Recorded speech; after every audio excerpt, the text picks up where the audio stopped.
Assalamualaikum warahmatullahi wabarakatuh. Perkenalkan, saya Christian Ariwijaya, mahasiswa Manajemen Universitas Cyber Asia. Berikut saya akan memberikan video pembelajaran sebagai tugas ujian akhir semester Manajemen Operasional 1 yang diampu oleh Ibu dosen Bu Pustika Ayuning Puri SEM SIM. Nah, di sini saya akan menjelaskan tentang dua kasus yang sebelumnya menjadi tugas terstruktur dari mata kuliah manajemen operasional, di mana kasusnya di kasus pertama yaitu pola produksi dan yang kedua adalah eh, manajemen proyek. Kita mulai dari kasus yang pertama, pola produksi, di mana PT Musek mempunyai pola penjualan per triwulan dalam unit sebagai berikut. Kita diminta untuk menentukan pola produksi yang cocok bagi perusahaan Musek tersebut, dengan asumsi triwulan 1, 2, dan 3 dengan permintaan pada triwulan 1 sebanyak 250, di triwulan kedua 400, triwulan ketiga 1050, dan triwulan keempat 450. Perusahaan akan memenuhi penjualan tersebut dengan salah satu alternatif pola produksi berikut. Pola produksi konstan pada tingkat 500 per triwulan, pola yang bergelombang dengan mengikuti pola penjualan, dan pola produksi moderat dengan ketentuan bahwa untuk triwulan 1 dan 2 produksi pada tingkat 450 unit, dan kemudian pada triwulan 3 dan keempat produksi pada tingkat 850 unit. Nah, informasi lain yang ada dalam perusahaan adalah sebagai berikut. Kapasitas maksimum 1000 unit per triwulan, biaya simpan sebesar 100 per unit per triwulan, biaya perputaran tenaga kerja sebesar 4.000 untuk setiap kenaikan produksi sebesar 200 unit. Penurunan produksi tidak menimbulkan biaya labor turnover, sedang biaya subkontrak sebesar 2.000 per unit. Upah lembur sebesar 1.000 harus dibayarkan apabila hasil produksi lebih dari 700 unit. Kita mulai dari pola produksi yang pertama, yaitu pola produksi konstan, di mana dalam produksi konstan biaya perputaran tenaga kerja adalah 0. Tidak ada perputaran tenaga kerja di sini.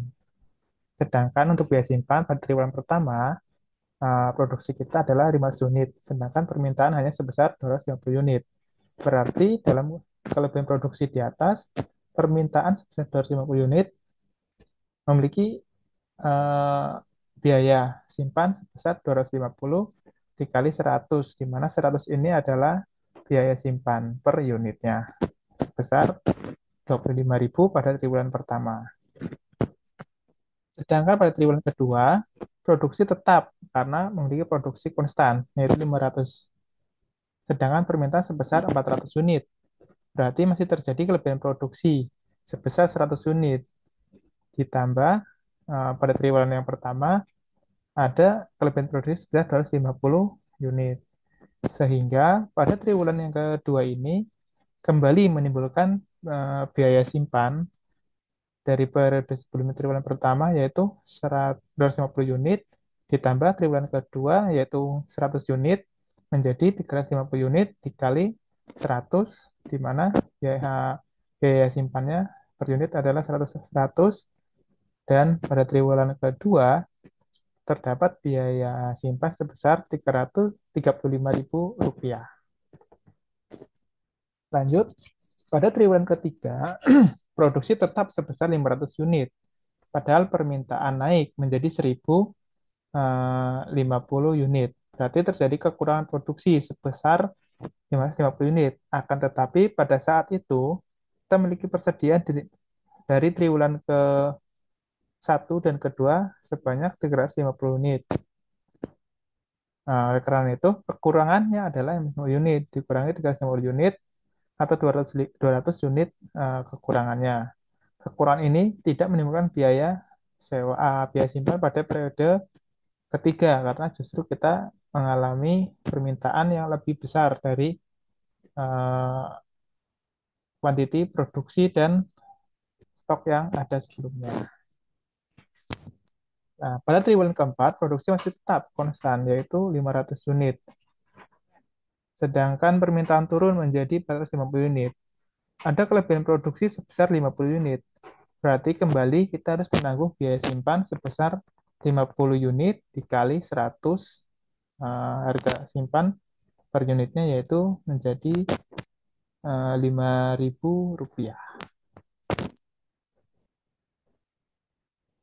Jadi total biaya simpan yang ditanggung perusahaan pada pola produksi konstan adalah triwulan 1 sebesar 25.000, triwulan kedua 35.000, dan triwulan keempat sebesar 5.000. Nah, jadi total keseluruhannya adalah Rp65.000 untuk biaya simpan pada pola produksi konstan. Kemudian, biaya subkontrak. Biaya subkontrak terjadi apabila kita mengalami kekurangan produksi untuk menutupi permintaan. Hal ini terjadi pada triwulan ketiga, di mana produksi hanya 500 unit, ditambah persediaan yang ada pada triwulan ke-1 dan kedua sebesar 30 unit. Jumlah tersebut tidak mampu menutup kebutuhan yang ada pada saat itu, sebesar 1.050 unit, sehingga terjadi kekurangan sebanyak 200 unit. Jumlah itu harus disubkontrakkan pada perusahaan lain dan menanggung biaya subkontrak sebesar 200 unit dikali 2.000, di mana nilai 2.000 ini adalah harga subkontrak per unit. Jadi total keseluruhannya adalah 400.000. Nah, pada rekapitulasi pola produksi konstan, kita mendapat rekapitulasi senilai 465.000, di mana nilainya terdiri dari yang pertama biaya perputaran tenaga kerja sebesar 0, karena dalam produksi konstan tidak ada perputaran tenaga kerja, biaya simpan dengan total 65.000, serta biaya subkontrak sebesar Rp465.000. Biaya subkontrak sekitar 400.000. Jadi total keseluruhan untuk produksi konstan adalah sebesar Rp465.000. Kemudian kita berlanjut pada pola produksi yang kedua, yaitu pola produksi bergelombang. Di mana pola produksi bergelombang juga sama, karena dia bergelombang mengikuti, jadi tidak ada biaya simpan, karena sesuai dengan permintaan. Nah, yang kedua adalah biaya perputaran tenaga kerja. Kita hitung dari triwulan 1 ke triwulan 2 terdapat kenaikan produksi sebesar 150 unit atau dari 250 menjadi 400 unit. Oleh karena itu, akan menanggung biaya perputaran tenaga kerja sebesar 150 bagi 200 dikali 4.000. Jadi sebesar Rp3.000. Dari triwulan 2 ke triwulan 3 terdapat lagi kenaikan produksi sebesar 600 unit atau menjadi 400 menjadi 1.000 unit. Maksimal kapasitas produksi yang jelas 1.000 unit. Oleh karena itu, menanggung biaya perputaran tenaga kerja sebesar 12.000, di mana adalah 600 dibagi 200 dikali 4.000. Dari triwulan 3 dan ke triwulan 4 terdapat penurunan produksi sebesar 550 unit, dari 1.000 unit menjadi 450 unit. Keadaan ini dapat mengakibatkan pengurangan tenaga kerja, dan pengurangan ini dapat mengakibatkan pelepasan tenaga kerja, sehingga menanggung biaya pesangon bagi pekerja yang dikurangi. Namun pada perusahaan ini ternyata ternyata datanya menunjukkan bahwa tidak perlu diperlukan biaya untuk pesangon tersebut, sehingga tidak menunjukkan biaya tambahan lagi. Jadi, total biaya perputaran tenaga kerja pada pola produksi bergelombang adalah sebesar 3.000 ditambah 12.000, yaitu Rp15.000. Nah, pada pola produksi bergelombang terdapat juga biaya kerja lembur. Biaya kerja lembur ini akan terjadi pada triwulan ketiga, di mana produksi mencapai 1.000 unit atau 300 unit di atas batas kerja lemburnya, yaitu maksimalnya itu 700 unit. Oleh karena itu, terdapat biaya kerja lembur sebesar 300 dikali 1000, di mana 1000 ini adalah harga per unit untuk kerja lembur. Sehingga kita mendapatkan nominal sebesar 300.000 rupiah. Selanjutnya adalah biaya subkontrak. Pada triwulan 3, permintaan sebesar 1050 unit, sedangkan produksi tidak mungkin mencapai kuantiti tersebut. Karena melebihi kapasitas minimum 1000 unit, ya dikarenakan hal tersebut, maka terjadi kekurangan 50 unit dan harus ditutup dengan subkontrak sebesar 50 dikali 2000 dari harga subkontrak per unit. Dan nilainya adalah untuk biaya subkontrak senilai 100.000 rupiah.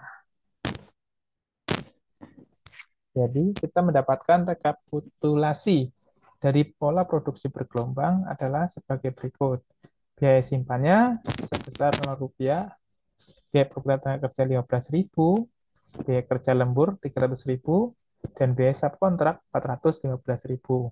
Jadi dalam pola produksi bergelombang dari soal tersebut adalah sebesar 415.000 rupiah.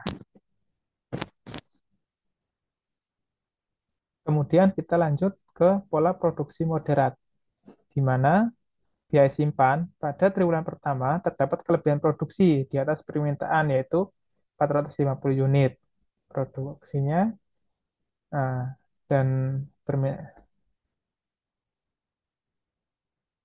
dan ada selisih sebesar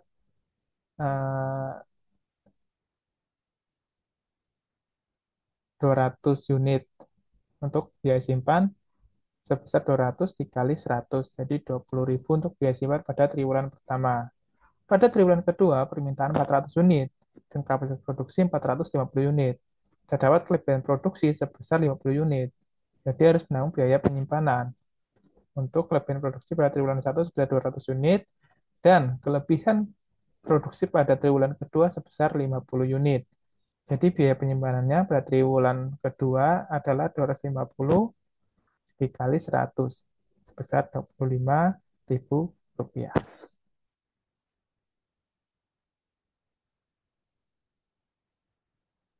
Pada triwulan ketiga, produksi sebesar 850 unit dan permintaan sebesar 1.050 unit.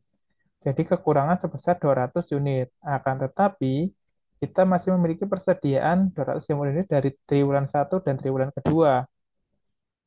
Oleh karena itu, kekurangan produksi diambil dari produksi dua triwulan sebelumnya, yaitu 200 unit. Dan tersisa 50 unit dari sisa persediaan tersebut, menimbulkanlah biaya simpan 50 dikali 100, yaitu 5.000 rupiah. Pada triwulan keempat, terdapat produksi 850 unit. Dari permintaan hanya 450 unit.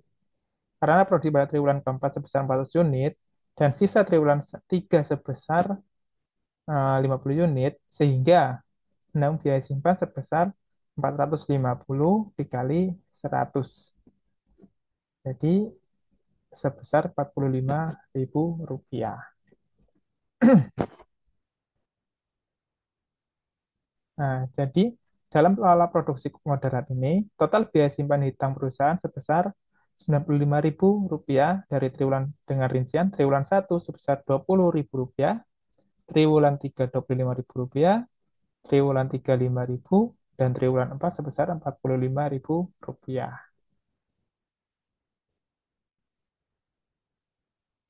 Kemudian biaya perputaran tenaga kerja pada pola produksi moderat. Dari triwulan 1 ke triwulan 3 terdapat kenaikan produksi dari 450 unit menjadi 850 unit atau kenaikan sebesar 400 unit.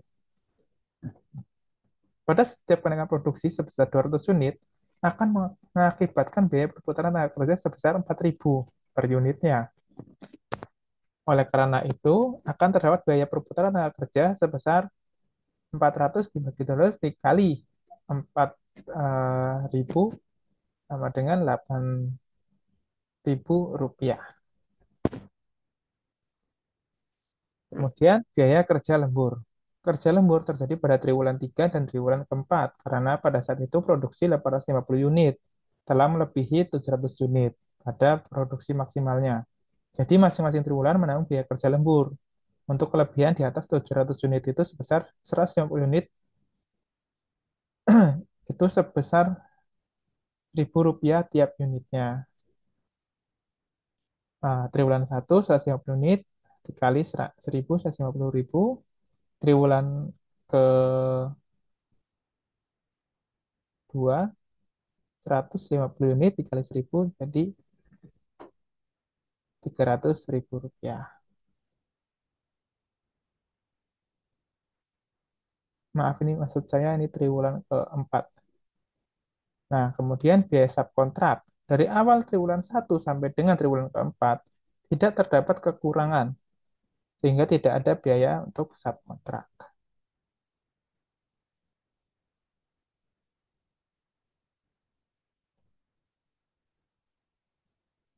Nah, berikut adalah rekapitulasi pada pola produksi moderat, di mana biaya simpannya 11.500, biaya perputaran tenaga kerja 8.000, biaya kerja lembur sebesar 300.000.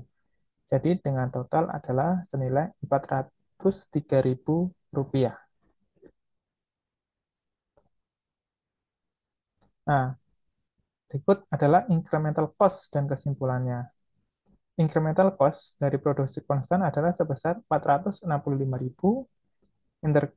Incremental cost untuk produksi bergelombang adalah 415.000 dan incremental cost untuk biaya produksi moderat adalah Rp403.000.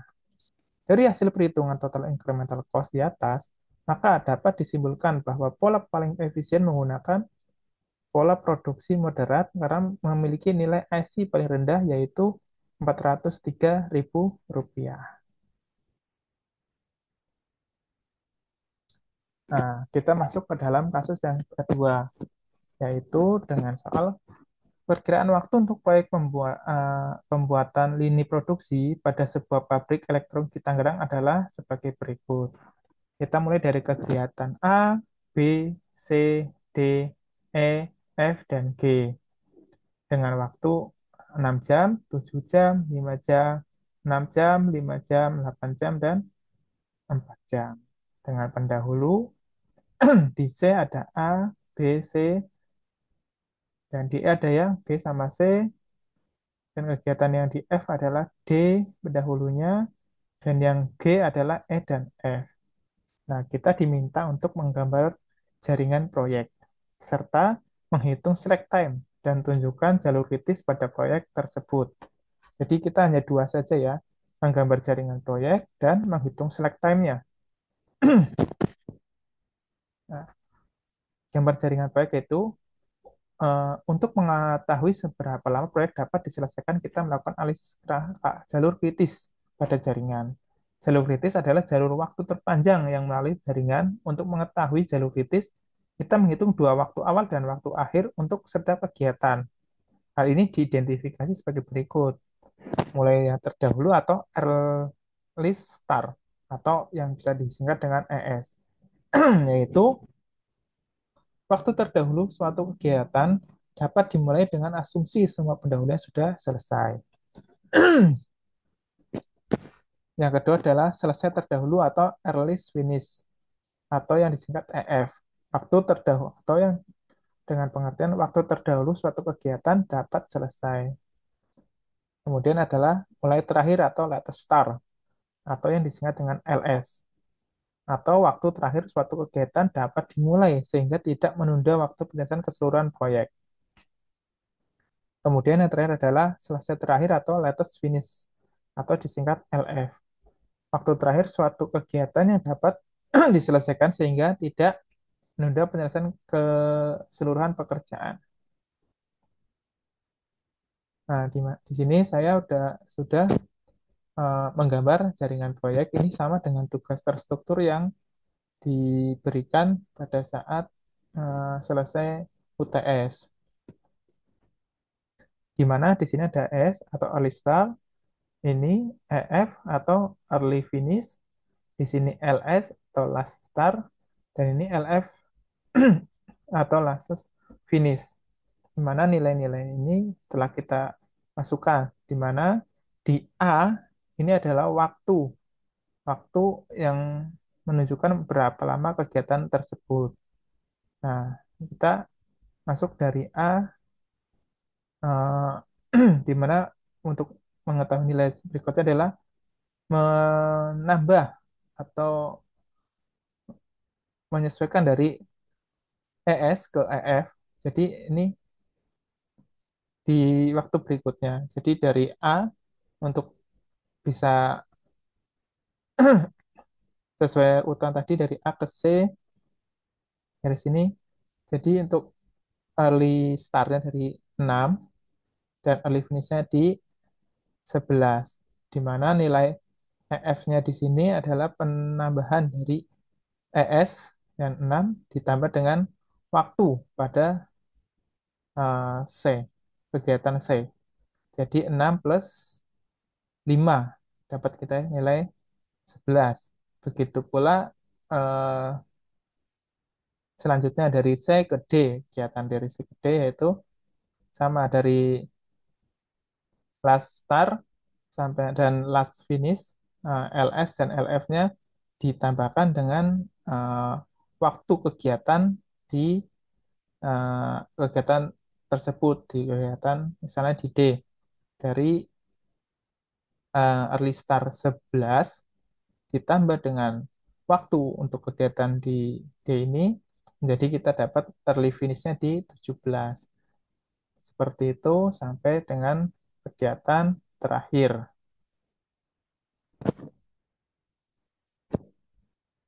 Nah, ini untuk jaringan, gambar jaringan sesuai dengan tugas yang pertama tadi.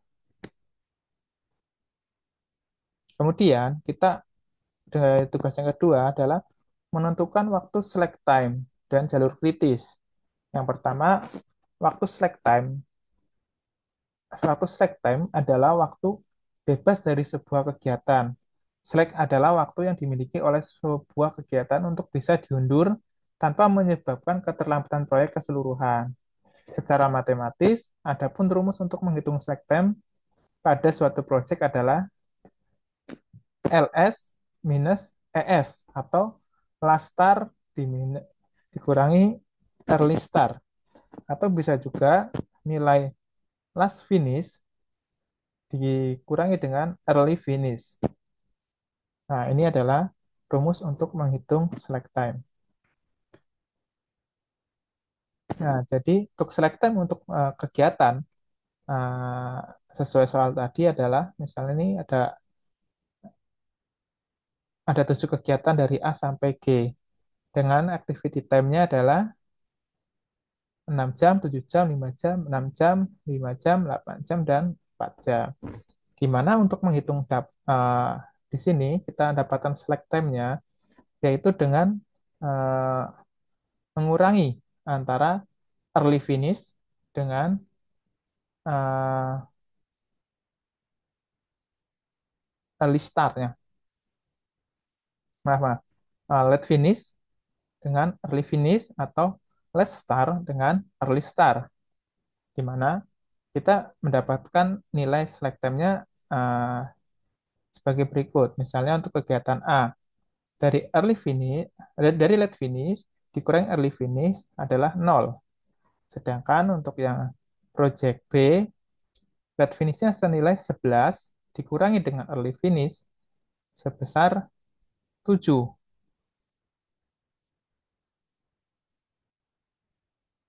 Jadi kita mendapatkan slack time-nya sebesar 4. Kemudian dari yang berikutnya yaitu uh, LF-nya 11 untuk kegiatan C, sedangkan early finish-nya juga sama 11. Jadi slack time-nya senilai 0. Yang keempat yaitu kegiatan D dengan late finish sebesar 17 dan early finish-nya 17 juga sama. Jadi nilai slack-nya 0. Sedangkan untuk kasus yang kelima dengan project E, late finish-nya adalah 25, sedangkan early finish-nya adalah sebesar 16, di mana kita mendapatkan waktu slack time dengan nilai 9. Kemudian untuk kasus yang F, yaitu late finish-nya 25 dan early finish-nya 25. Jadi kita mendapatkan waktu slack time-nya adalah 0. Kemudian yang terakhir adalah yang G dengan late finish 29 dan early finish adalah 29 juga. Dengan slack time-nya yang kita dapat adalah sama, yaitu 0 juga.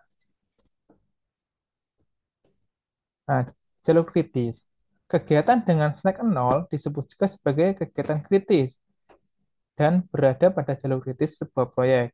Adapun berdasarkan perhitungan slack time yang kita lakukan tadi dengan data yang di atas, kita dapat menyimpulkan bahwa jalur kritis tersebut berada pada jalur A, C, D, F, dan G. Nah, kita lihat kembali ke gambar yang jaringan proyek tadi. Nah, ini adalah jalur kritis atau jalur yang memiliki slack time bernilai 0 ya. A, C, D, F, dan G. Seperti itu.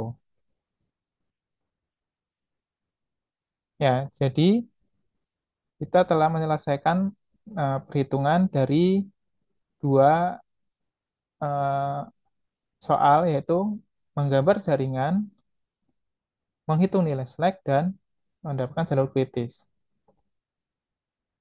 Nah, demikian yang bisa saya sampaikan untuk ujian akhir semester mata kuliah Manajemen Operasional 1. Semoga dapat menjadi pembelajaran bagi kita semua. Kurang lebihnya mohon maaf. Saya akhiri. Wassalamualaikum warahmatullahi wabarakatuh.